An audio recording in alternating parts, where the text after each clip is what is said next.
membaca Al-Fatihah dan sholawat kepada Nabi Muhammad SAW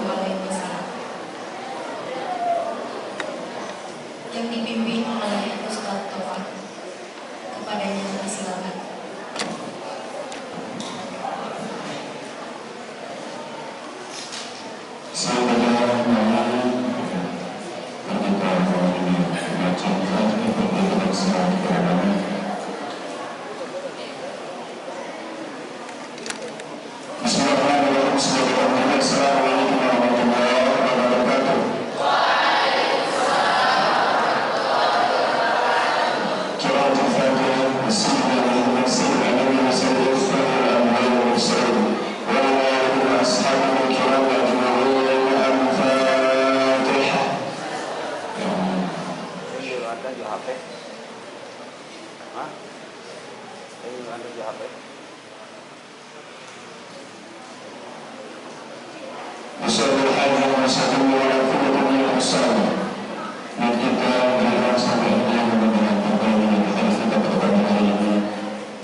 sebagai hamba Allah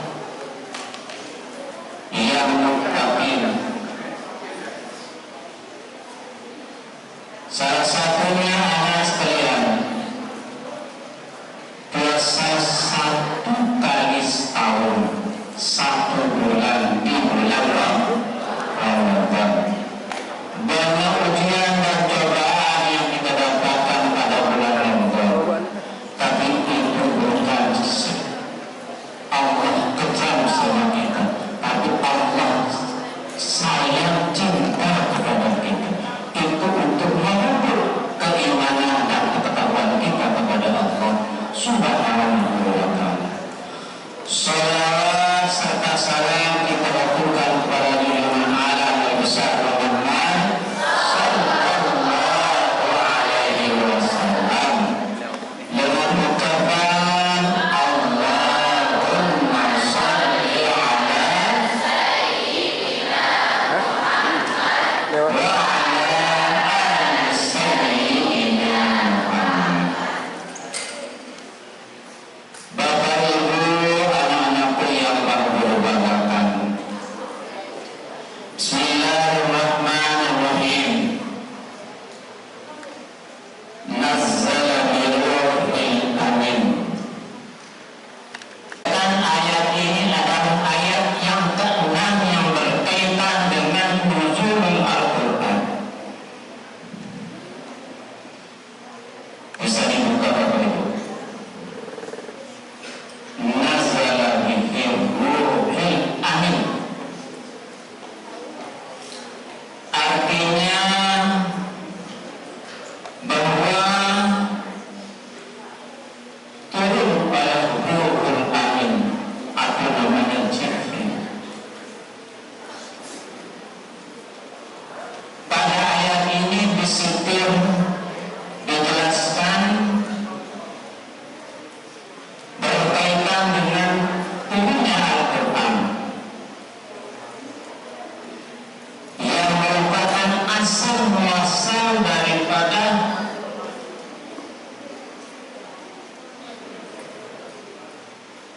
Tuhan semesta alam.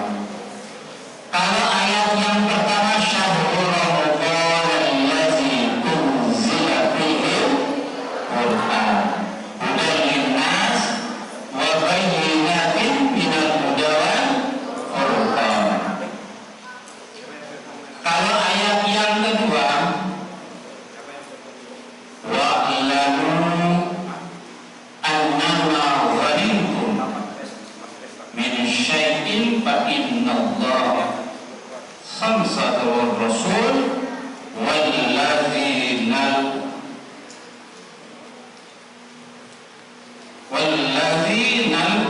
Qur'anil wal bajj. Coba nanti disempurnakan Ustaz.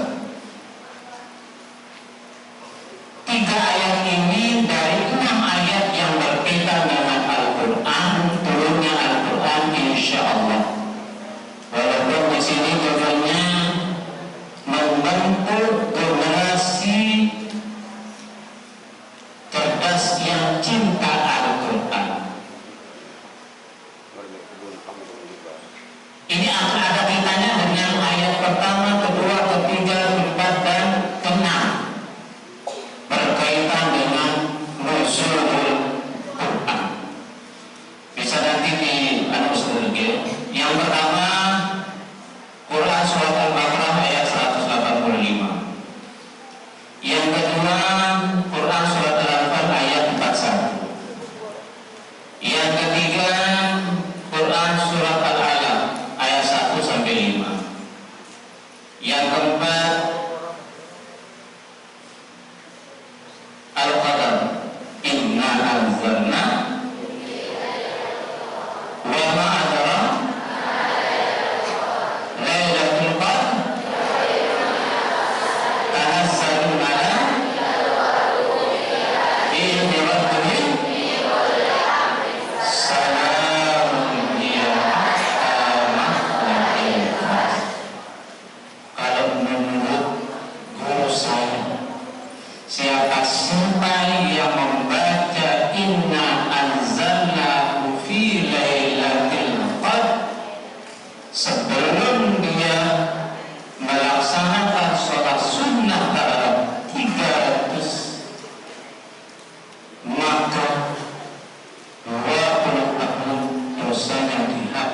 oleh Allah Subhanahu wa Ta'ala. Makanya kita disunatkan di hari ini di malam ke-16, ya, disunatkan kita membaca Inna Anzalna setiap malam, mulai dari malam ke-16, 17, 14 dan seterusnya. Disunatkan kita. Mudah-mudahan ini bisa dilaksanakan semuanya. Ayat yang kelima, Ad-Duhan, ya. Ayat yang keenam, Syu'ara, Asy-Syu'ara. Nah ini Ustaz nanti tolong ini 6 ayat ini kita dijelaskan sedetail mungkin, dikaitkan dengan membentuk generasi cerdas yang cinta Al-Quran. Mudah-mudahan apa yang nanti beliau sampaikan, anakku bisa mencatat semuanya, ya, poin-poinnya saja dicatat, ya, dari awal sampai akhir. Dan nanti setelah itu ada namanya quiz yang diberikan sama Bapak Ibu guru kalian. Mungkin hanya ini yang dapat sampaikan. Mohon maaf yang sebesar-besarnya. Assalamualaikum warahmatullahi wabarakatuh.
disampaikan oleh Ustaz Zulfani Hidayat SPD. Kepadanya disilakan.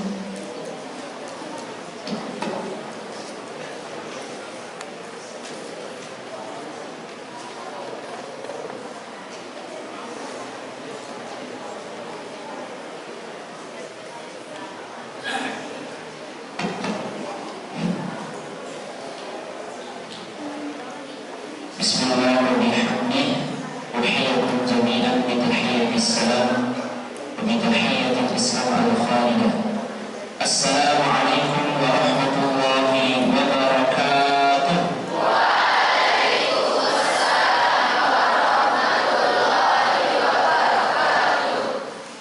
Laki-laki sebelah sana sepertinya belum kompak jawab semuanya.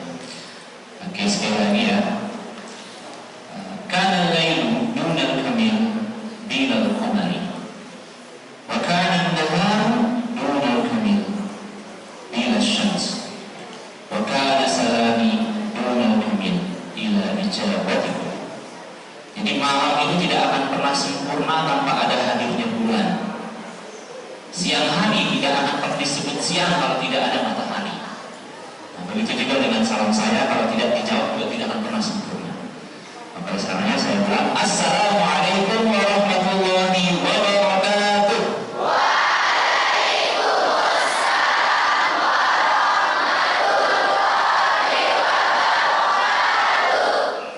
Alhamdulillah rabbil alamin. Wassalatu wassalamu ala asrafil anbiya wal mursalin wa ala alihi wa sahbihi ajma'in. Allahumma shalli ala sayyidina Muhammad wa ala ali sayyidina Muhammad. Amma ba'du. Yang terhormat Bapak Kepala Sekolah beserta seluruh jajarannya, para wakil kepala sekolah, ketua BEM dan seluruh jajarannya, serta yang saya amat muliakan Bapak Ibu perhatian yang Masya Allah ya, dari dulu saya ketika menimba ilmu di sekolah ini masih tetap sama makanya tidak banyak berubah, Masya Allah. Jadi awet muda ya, kalau bahasanya Ustaz Sabain, awet mudi, Masya Allah. Kemudian tak lupa juga saya sangat bangga dengan adik-adik semuanya. Dulu kami seperti teman-teman, jadi ana ma'akum wa ana mislukum. Jadi saya bersama kalian dan saya seperti kalian dulu. Kita duduk mendengarkan tausiah atau mendengarkan arahan dari Bapak Ibu guru kita seperti kawan-kawan. Makanya kita 11-12 insya Allah. Usianya kan beda 11-12 tahun mungkin ya. Baik, bismillah. Mari kita bersyukur kepada Allah Subhanahu wa Ta'ala atas segala limpahan karunia dan nikmatnya di bulan yang sangat penuh dengan keberkahan yang dijuluki sebagai Sayyidus Syahr ya. Tuhan ataupun penghulunya bulan. Ini adalah raja di antara seluruh bulan-bulan Islam. Karena kenapa? Karena di bulan ini turunannya Al-Qur'anul Karim. Salawat beserta salam tak lupa kalau kita aturkan kepada suri tauladan kita baginda Nabi besar Muhammad sallallahu alaihi wasallam.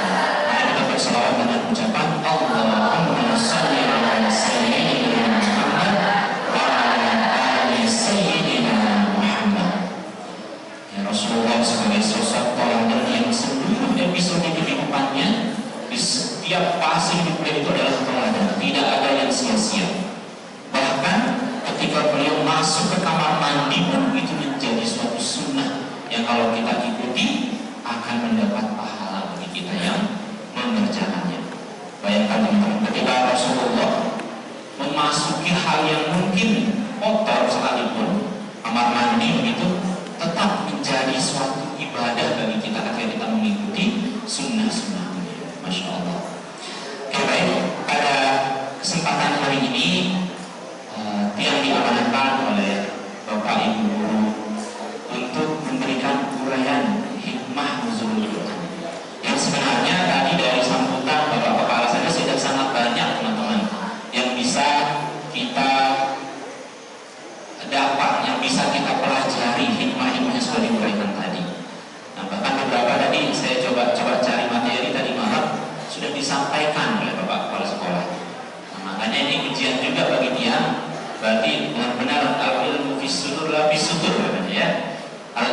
ilmu itu ada dalam dada, bukan dalam tulisan. Masya Allah. Oke, baiklah. Bismillah, sekali lagi dan izin Bapak Ibu Guru sekalian untuk barangkali memberikan sedikit uraian terkait dengan nuzulul Quran.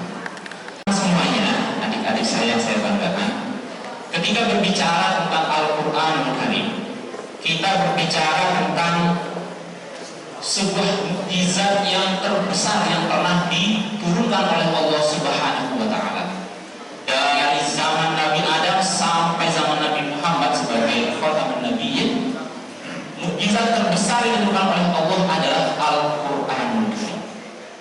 Nah, dulu ketika masih MTS, ketika belajar Al-Quran hadis, itu kita kadang-kadang mikir gitu, kenapa Al-Quran itu menjadi mukjizat terbesar? Kenapa nggak kayak mukjizatnya Nabi Musa, tongkatnya bisa membelah laut merah, atau seperti mukjizatnya Nabi Soleh? Ada Pak Soleh di sini ya. Mukjizatnya Nabi Soleh yang mampu memiliki unta yang keluar dari batu tanpa perlu adanya proses kawin antara unta itu, langsung ada unta yang keluar dari batu.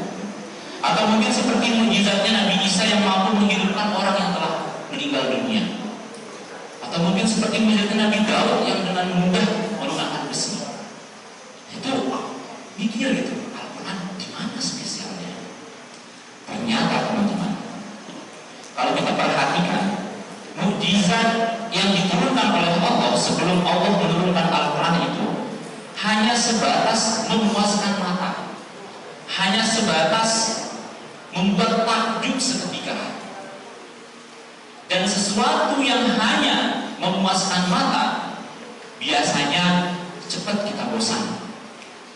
Nah, dulu ingat sekali ya, pertama kali ketika Allah izinkan ke Jakarta, melihat gedung-gedung yang tinggi, yang jumlah lantainya sampai 50, itu wah Masya Allah gitu, buat status gitu ya, kagum gitu. Tapi ternyata setelah setahun 2 tahun di sana, nggak buat takjub lagi. Ya Allah, kok itu ya dulu ya? Dulu saya lihat status saya dulu gitu. Artinya cepat kita bosan teman-teman kalau mukjizat itu hanya sekedar untuk memanjakan mata. Berbeda dengan Al-Quran. Al-Quran ini hadir, Al-Quran ini datang untuk memuaskan hati dan akal kita. Makanya Al-Quran selalu relevan dan tidak akan pernah bisa terbantahkan dengan Al-Quran.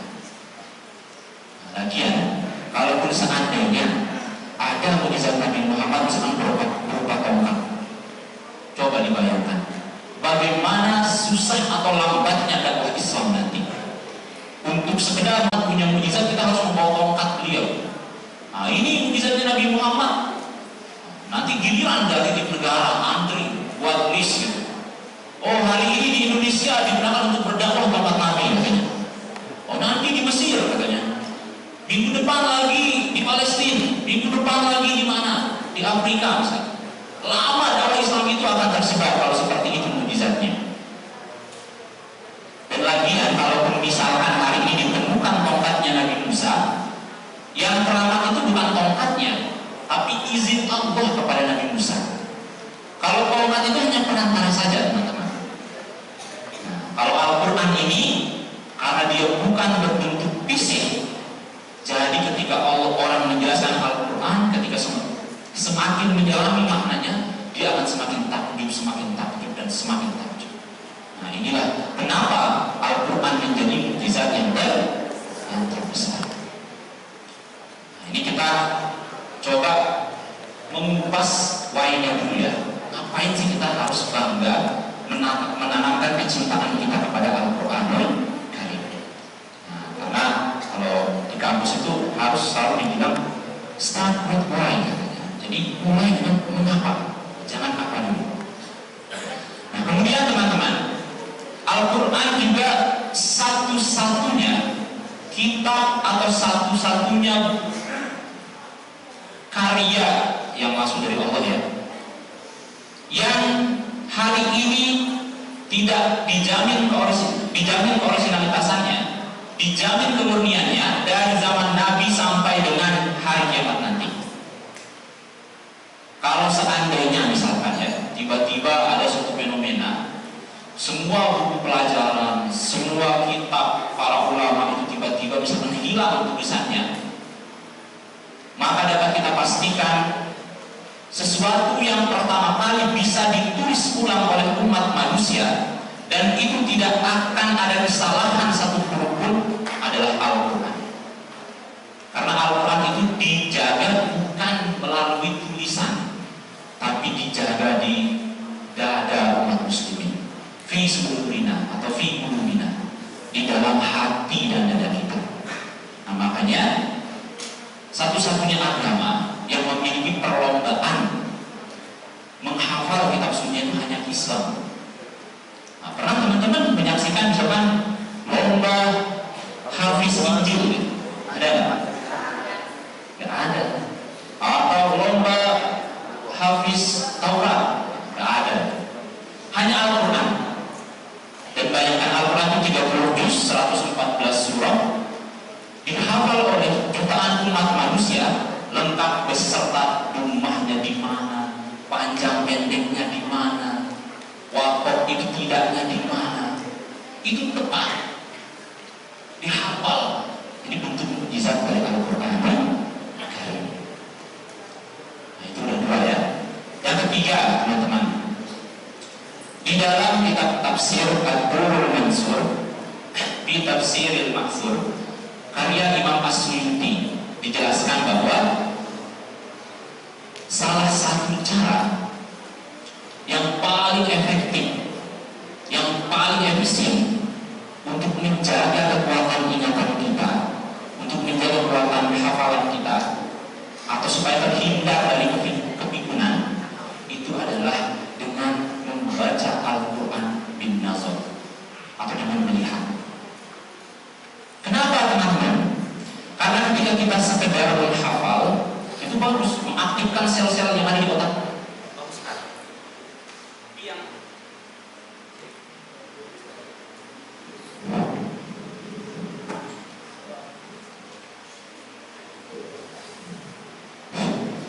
Yang berfungsi kalau kita menghafal itu hanya sel-sel yang ada di otak kita. Nah, adapun mata kita mungkin tidak terlalu maksimal.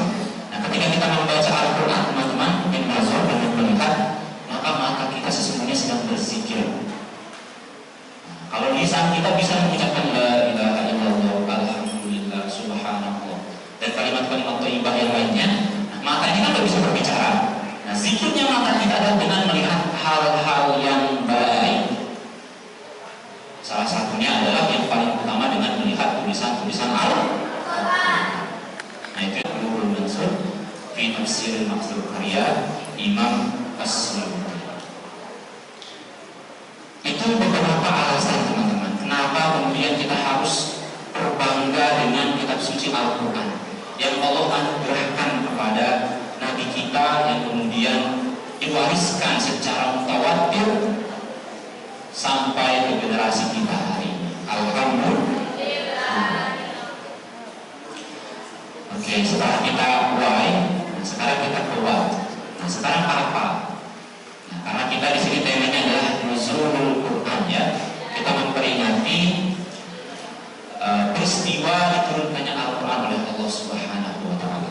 Nah, tadi sudah disampaikan oleh Bapak Kepala Sekolah juga ya, bagaimana tahapan-tahapan Al-Quran itu. Paling tidak teman-teman semuanya, adik-adik saya yang saya banggakan dan Bapak Ibu guru yang saya hormati, ada 3 tahapan penurunan Al-Quran. Yang pertama, Al-Quran itu diturunkan oleh Allah ke Lauhil Mahfuz. Di mana kita bisa melihat ini? Ada dalam Quran surah Al-Buruj ayat 21 sampai dengan 22. Bal huwa Qur'anun Majid fi Lauhin Mahfuz. Nah, peristiwa penerapan Al-Quran dari sisi Allah Subhanahu wa taala ke Lauhil Mahfuz. Nah, itu yang pertama. Nah, ini tidak perlu, mungkin sudah banyak yang menguraikan ya tentang ini. Nah, nanti mungkin ada beberapa poin yang ingin saya lebih pertegas di sini. Nah, yang kedua teman-teman, setelah dari Lauhil Mahfuz, Allah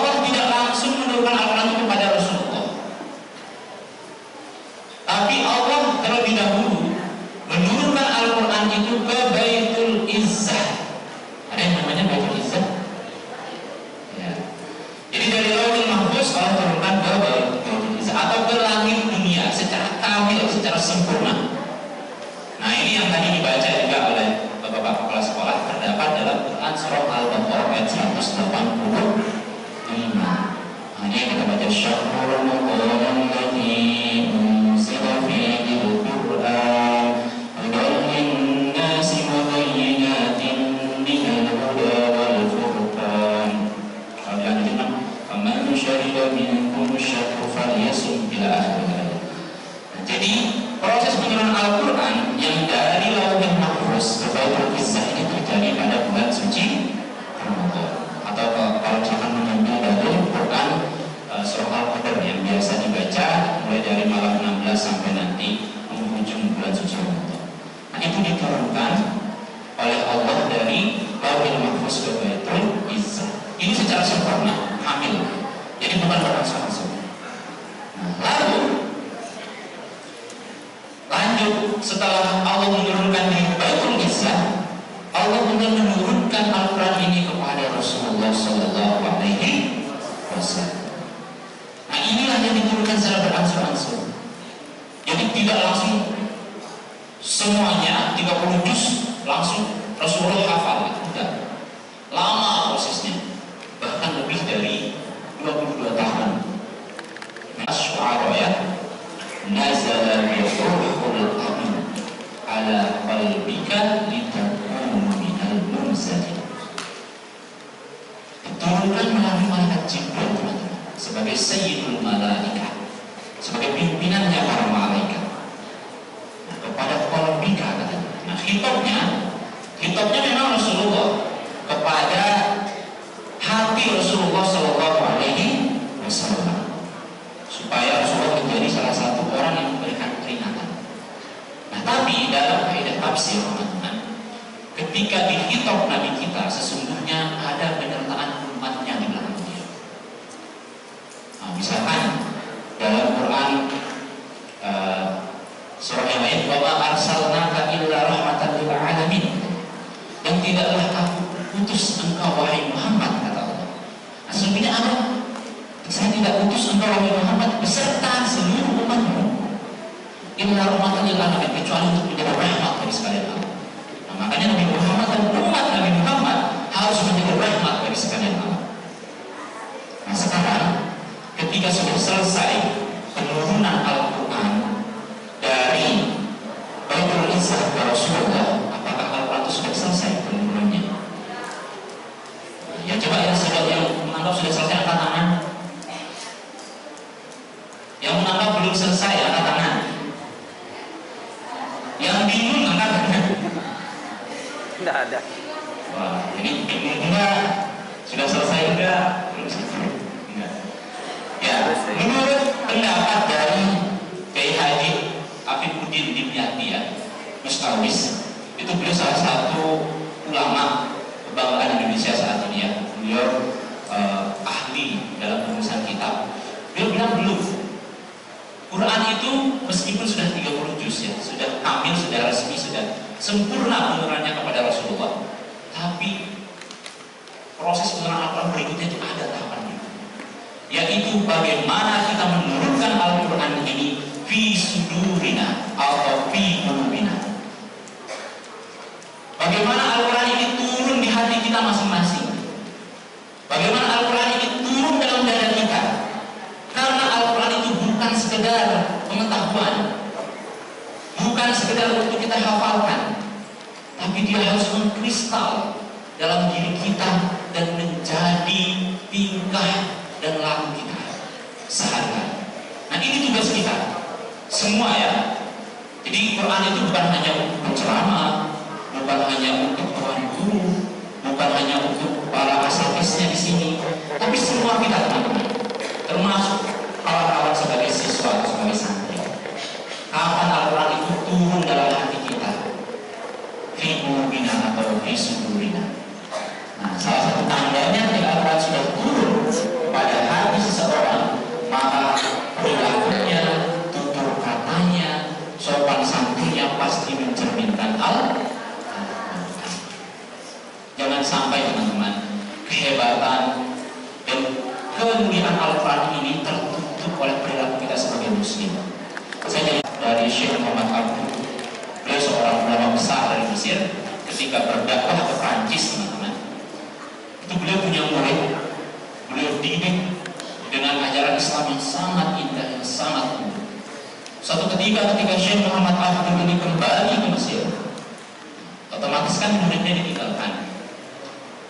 Nah, muridnya ini muncul kerinduan kepada gurunya, muncul pengen ketemu sama Syekh Muhammad Abdul. Nah, kemudian akhirnya mereka putuskan, ya sudah, kita berangkat ke Mesir, kita temui guru kita ke Al-Azhar. Nah, kemudian ketika penduduk Prancis ini tiba di Mesir, di perjalanan mereka udah saling ngomong, gimana ya indahnya Mesir.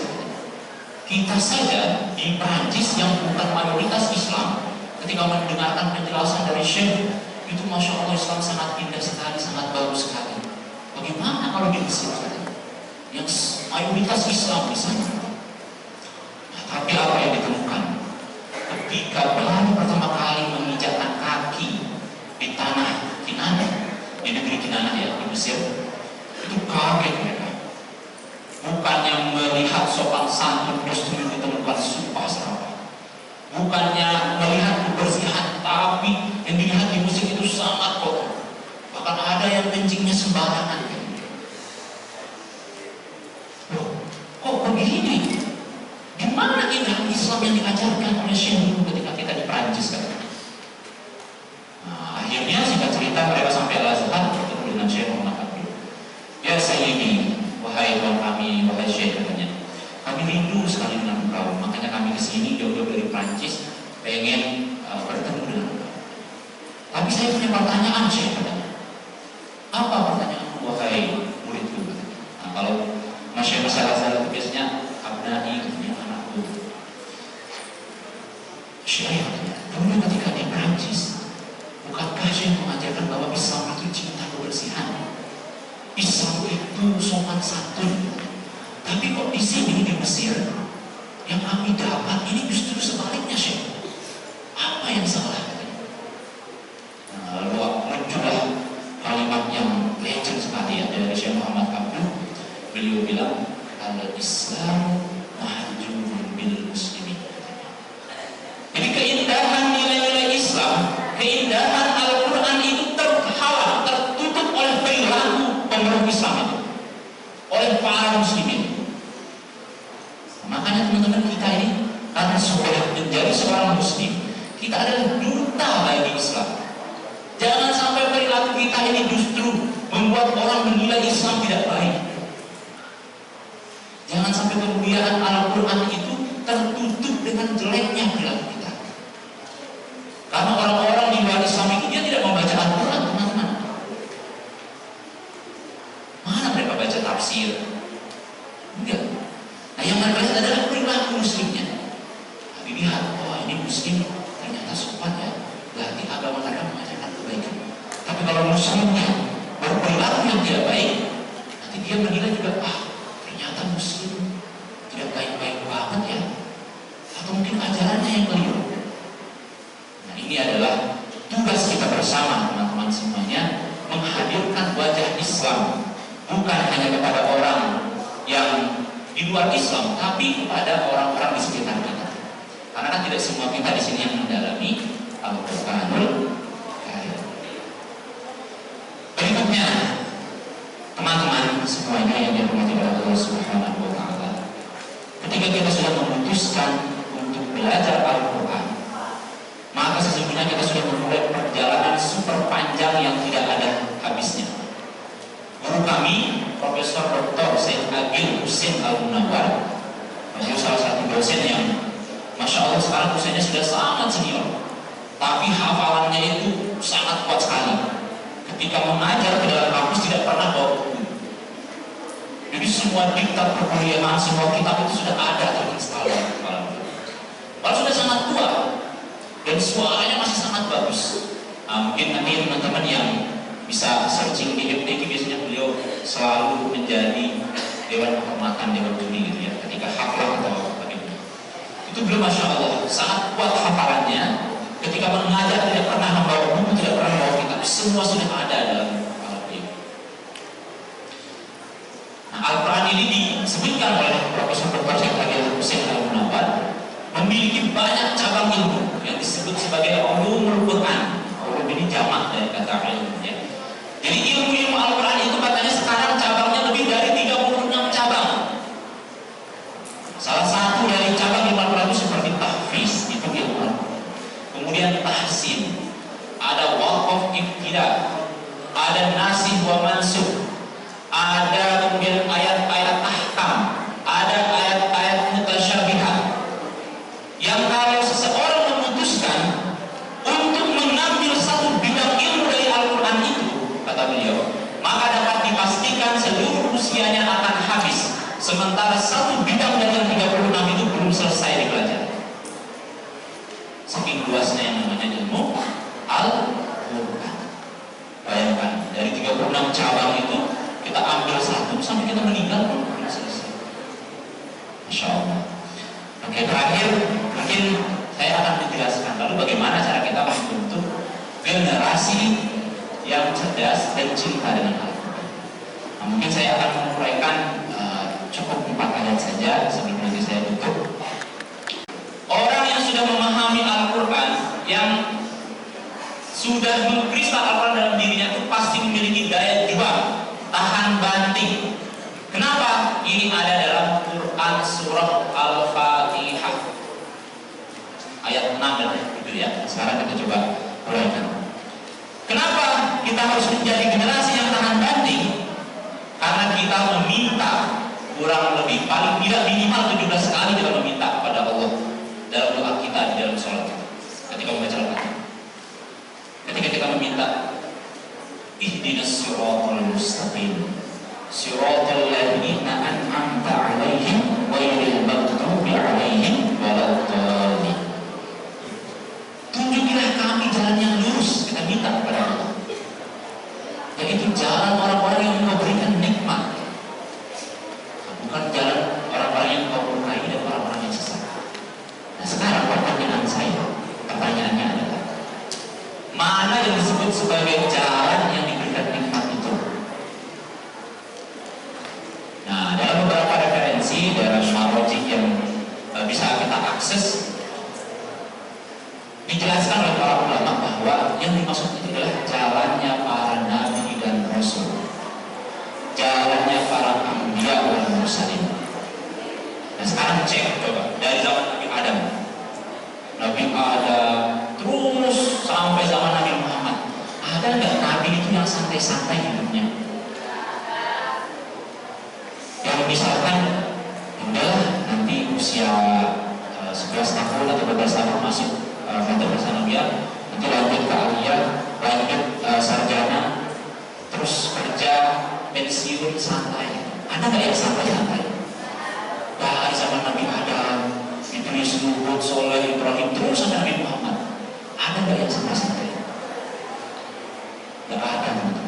Bahkan sampai akhir hayat dari para nabi-nabi ini, mereka tetap berjuang menegakkan kalimat Allah Subhanahu wa Ta'ala. Ini karakter yang pertama yang harus dimiliki oleh orang-orang yang mengaku belajar dengan Al-Quran.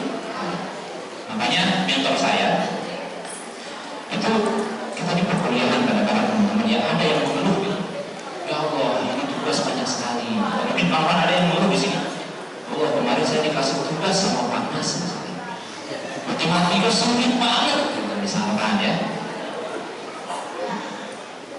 Sampai orang-orang, aduh ini nyerah. Oh, gak bisa teman-teman. Kita harus terus berusaha, karena kita sendiri yang meminta jalan perjuangan itu. Ihdinas siratal mustaqim, kata kita. Kita minta 17 kali kepada Allah. Makanya dulu mentor kami bilang, pokoknya kalau kalian tidak punya daya juang, haram bagi kalian baca Al-Fatihah. Jangan baca Al-Fatihah lagi di dalam sholat kalian. Yang kalian sendiri yang minta jalan perjuangannya para nabi dan rasul. Ihdinas siratal mustaqim. Itulah jalan yang lurus, yang penuh dengan perjuangan. Dan nanti pasti kita akan sampai kepada finishnya, dan insya Allah semoga kita dikumpulkan oleh Allah Subhanahu wa Ta'ala di surga. Ini yang pertama kali, jangan sampai menyerah.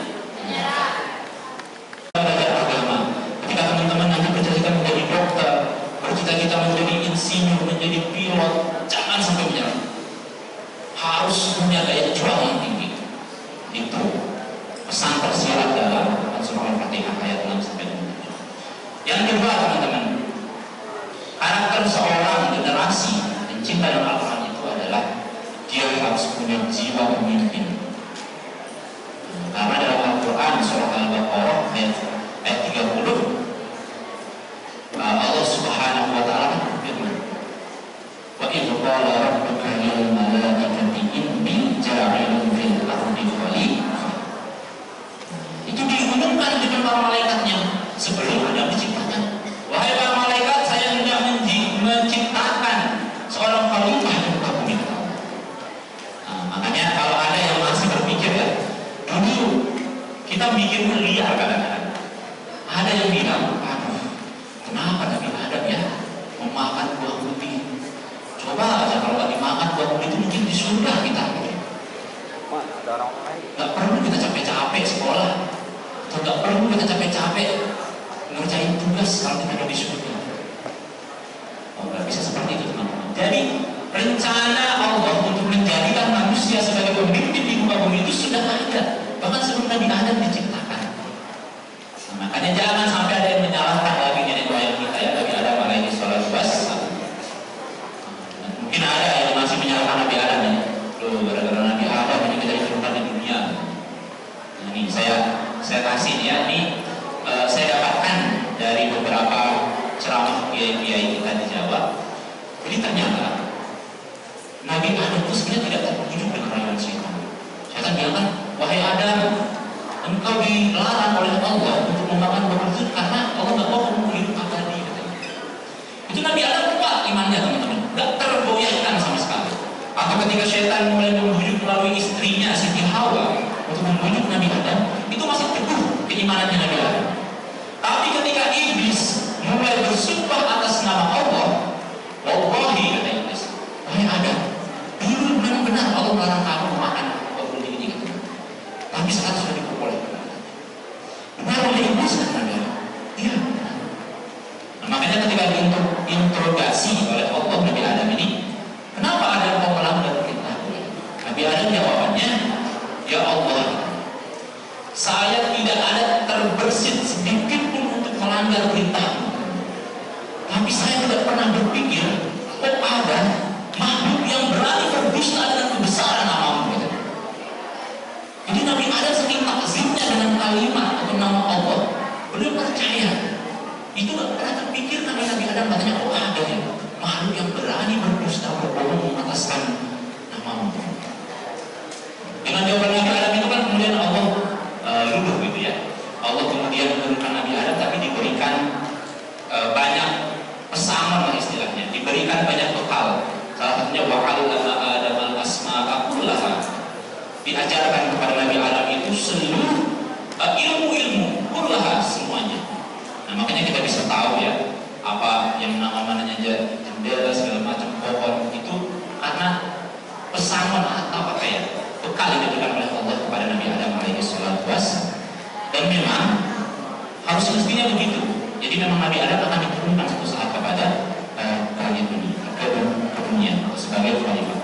Oke, yang berikutnya yang ketiga, teman-teman, yang tadi ya, wa ma arsalnaka illa rahmatan lil alamin. Nah, Allah tidak mengutus Nabi Muhammad dan semua umat Nabi Muhammad kecuali untuk menebarkan rahmat. Nah, makanya kalau di kelas ini masih ada yang jahil temannya, ngumpetin pensil, ngumpetin penghapus, atau bahkan sengaja nutup pintu padahal guru mau masuk supaya gurunya nggak jadi isi gitu. Berarti belum berperilaku rahmat. Harus menebarkan kebaikan kita, kebermanfaatan. Nah, saya sedikit tambahkan tadi yang di Quran surah Al-Baqarah ayat 30 itu. Jadi visi Quran teman-teman, kita itu harus menjadi khalifah di muka bumi. Artinya bahwa kita harus menjadi pemimpin dalam semua bidang kehidupan. Dalam bidang agama, teknologi, fashion, kemudian bisnis, semuanya mestinya Islam menulisnya, karena semangatnya, ruhnya itu adalah menjadi pemimpin di dunia. Bukan lagi gitu ya, bukan di negara kita, Riyadi di desa kita gitu ya, tapi filter di muka gitu. Makanya ini adalah global leadership, kepemimpinan global. Oke, setelah kita tadi daya juangnya kuat, kemudian punya visi yang besar ke depan, menjadi pemimpin di muka bumi, kemudian menebarkan rahmat. Nah, kemudian yang terakhir itu adalah sebagai seorang muslim, sebagai hamba Allah, tugas utama kita adalah yang disebutkan ya oleh Allah, wa ma khalaqtul jinna wal insa illa liya'budun. Coba saya tanya, mungkin yang perempuan, coba sebutkan satu contoh ibadah. Salat. Oke, yang laki-laki apa lagi? Puasa. Oke, itu benar ibadah. Tapi apakah sebatas itu ibadah kita, teman-teman? Sekedar sholat, zakat, puasa, haji, atau sekedar bertutur kata yang baik? Kira-kira apa definisi ibadah? Nah, kalau hari ini kita masih memahami ibadah seperti itu hanya terbatas kepada rukun iman atau rukun Islam, maka kita perlu mendefinisikan ulang pemahaman kita tentang ibadah. Karena ibadah itu adalah, teman-teman, totalitas kehidupan kita.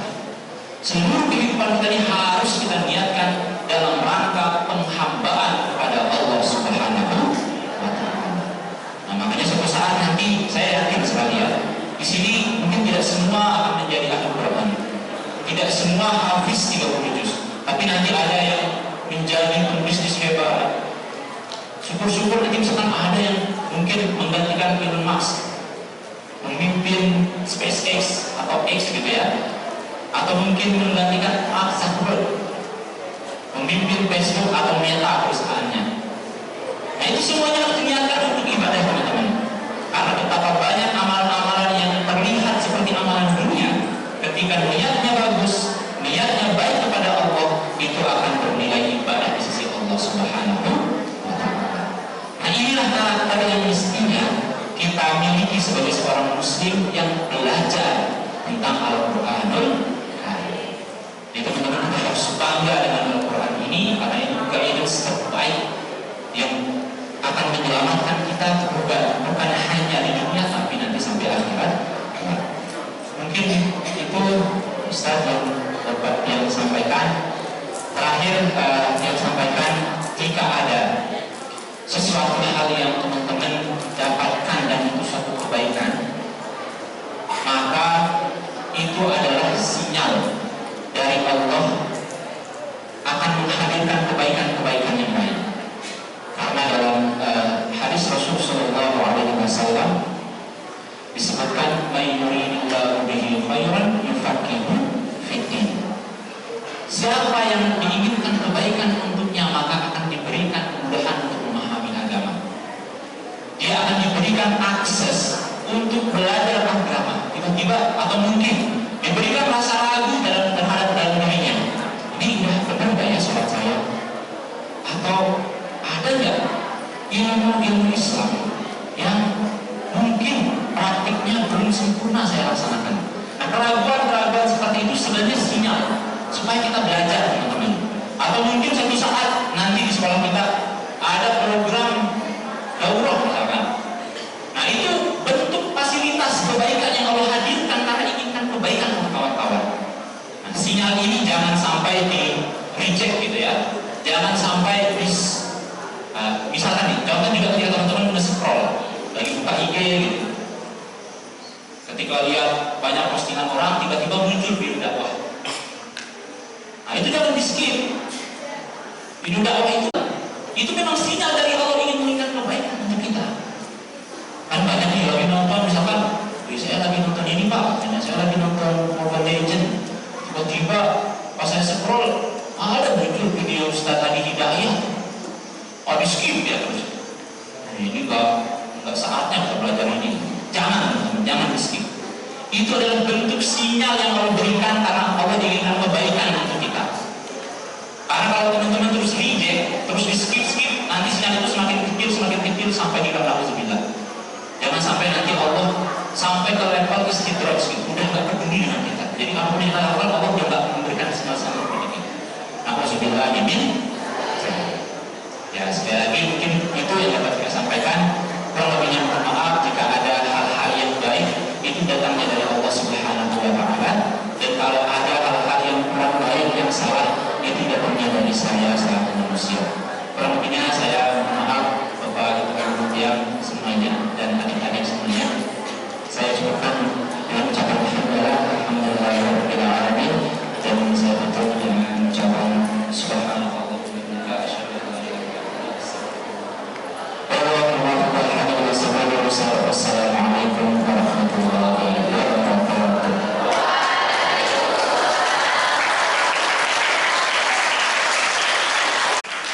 Demikian tadi proyek Mahfuzul Quran yang dipaparkan secara panjang lebar oleh Ustaz Zulfani Hidayat.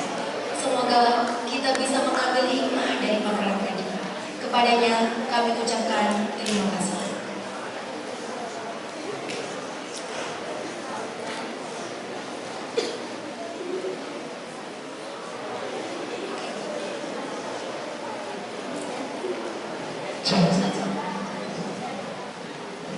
Acara selanjutnya.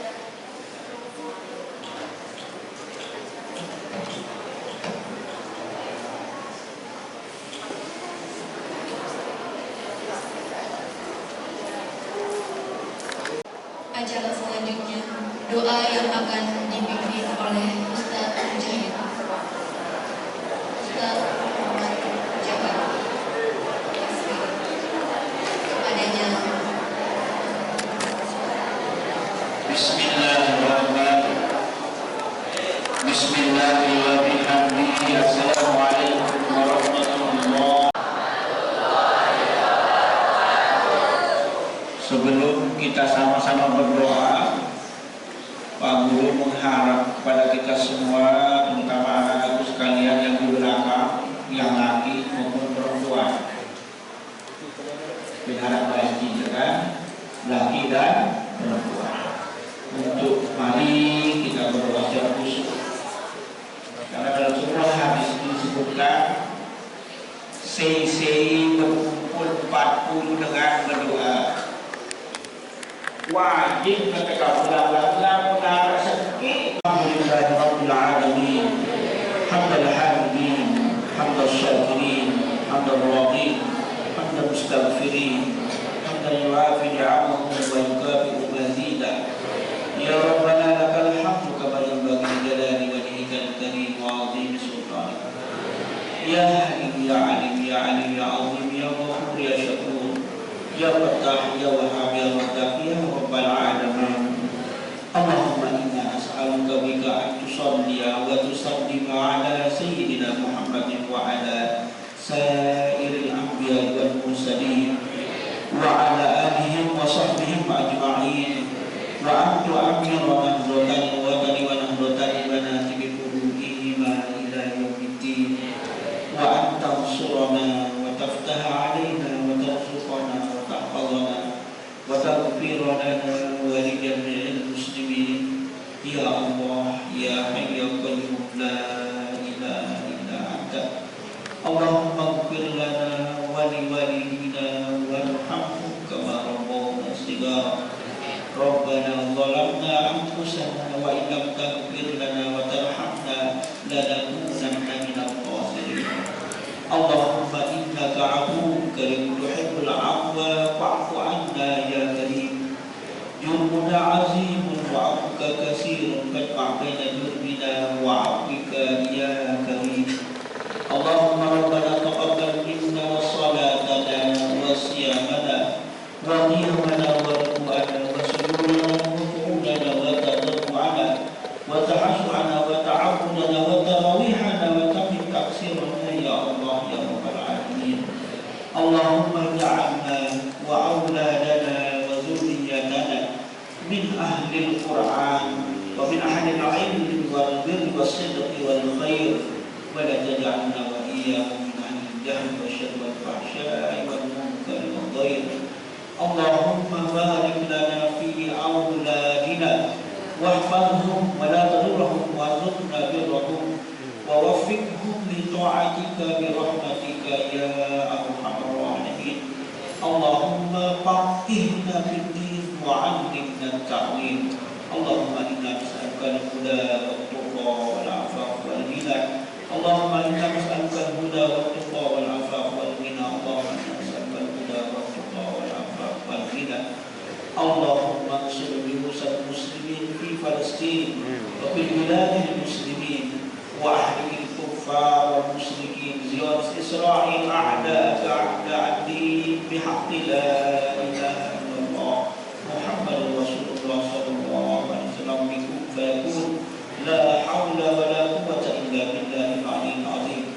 اللهم اجعل جمعنا هذا جمعا مباركا مرحوما، وتفرقنا بعد هذا تفرقا حسنا مباركا معصوما، خاصة بنفسي وإياكم بالحلم الذي لا يموت أبدا، ونفعكم عني وأنكم الشر بالعلم لا حول ولا قوة إلا بالله العلي العظيم.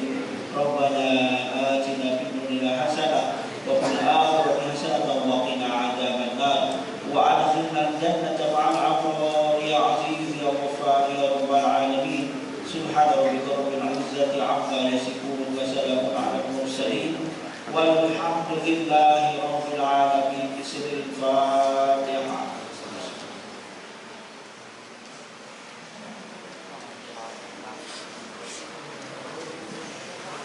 Subhanallah walhamdulillah asyhadu an la ilaha illa anta astaghfiruka wa atubu ilaik. Assalamualaikum warahmatullahi wabarakatuh. Acara selanjutnya kuis yang akan dipandu oleh Ustaz kepada mahasiswa. Baik anak-anakku, jadi siap-siap untuk membuat satu lagi satu. Tapi sedikit saya cerita Bapak Ibu guru, buka datanya.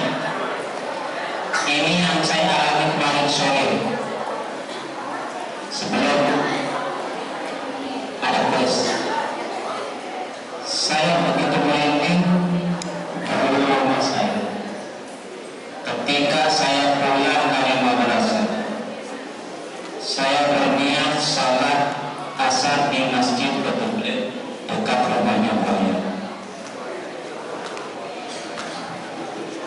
Begitu saya salat tahiyatul masjid, salat apa? Salat azan. Selesai salat azan, begitu selesai salat sunnah qobliyah asar. Tiba-tiba datang seseorang tanpa ngomong, tanpa berbicara sedikit pun sama saya. Saya masih posisi dalam keadaan panik, dalam keadaan khusyuk. Tiba-tiba orang itu berpikir lagi, dua. Begitu tangan saya dipegang, langsung diginikan tasbih. Tanpa ngomong, tanpa bicara, keluar nih. Saya ke belakang sudah tidak ada. Ini tasbih ini Masya Allah. Begitu sampai subuh saya tetap menangis. Mudah-mudahan sore nanti pada asar itu saya akan cari orang. Seingat saya orangnya sopo itu kan cukup sederhana Bapak. Cuma begitu saya menghadap belakang lagi sudah tidak ada. Ini tanpa suara, tanpa bicara, tangan saya pegang. Sempat saya mengatakan astagfirullahaladzim, apa ini saya? Maka cerita sama Ustaz, begitulah kisah-kisah Nabi Khidir dulu.